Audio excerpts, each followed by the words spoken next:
आपके पास में लेटे हुए हैं ये कौन है? तो भक्ति मैया ने हाथ जोड़ करके कहा देव ऋषि नारद से कि महात्मा, ये जो हमारे पास में लेटे हुए हैं ये हमारे पुत्र ज्ञान और वैराग्य। ज्ञान वैराग्य।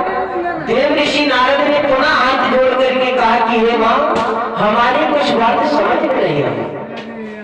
माँ नौजवान है और बेटों पर बुढ़ापा है, ये कैसा?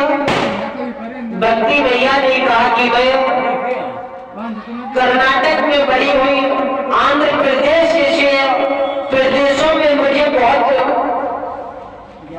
खुशी मिली है, लेकिन हमारे बेटों पर बुढ़ापा आ गया और मैं श्री धाम वृंदावन में आई, यहाँ पर भी मुझे बहुत संतुष्टि है, लेकिन यहाँ पर हमारे बच्चों पर बुढ़ापा आ गया।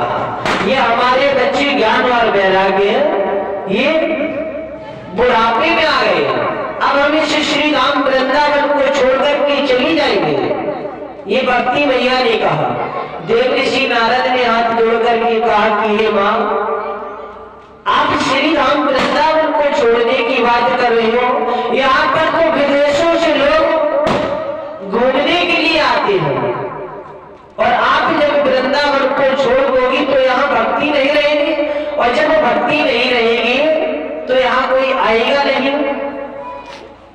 आज देव ऋषि नारद ने कहा कि हे माँ, आप वृंदावन को छोड़ करके मत जाओ, मैं ये आपको वचन देता हूँ कि मैं आपके बच्चों को ज्ञान और वैराग्य को पुनः चेतन अवस्था में कर देता, नौजवान अवस्था में लाएंगे। देव ऋषि नारद ने ये वचन दिया। देव ऋषि नारद ने वेद शास्त्रों का ज्ञान और वैराग्य को अध्ययन कराया, सुनाया, गीता का पाठ सुनाया, श्लोकों को ज्ञान और वैराग्य को सुनाए, तो ज्ञान वैराग्य नौजवान अवस्था में आते हैं, लेकिन जब तक मंत्रों का असर रहता है तब तक नौजवान, और इसके बाद फिर वृद्ध अवस्था में। आज देव ऋषि नारद हैरान हो गए। आकाशवाणी हुई कि देव ऋषि नारद सत्कर्म करो, और सत्कर्म का स्वरूप तुम्हें कोई संत बताएगा। आपको परीक्षित जी महाराज बड़े आश्चर्य की बात है, उदाहरण से समझिए।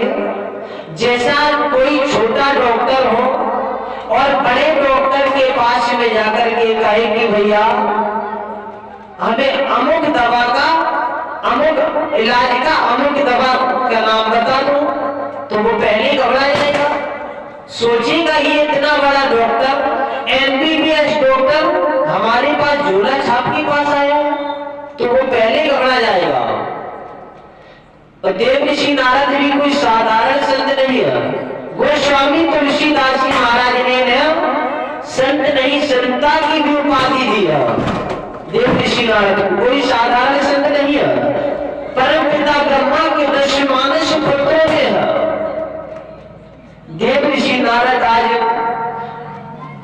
उदास होकर के जा रहे, तब तक 4 भाइयों का आगमन हुआ।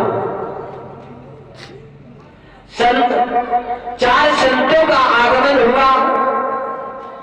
आज चारों सरकारियों ने कहा कि भैया सर्वप्रथम देव ऋषि नारद को लेकर के सरकारी प्रसन्न हुए कि आज हमारे भाई आ रहे हैं, कोई भगवत चर्चा होगी। लेकिन जब देव ऋषि नारद को देखा तो देव ऋषि नारद पहले इसी उदास है। परीक्षित जी महाराज बोलो राधे राधे। बात समझ में आ रही है? नहीं आ रही।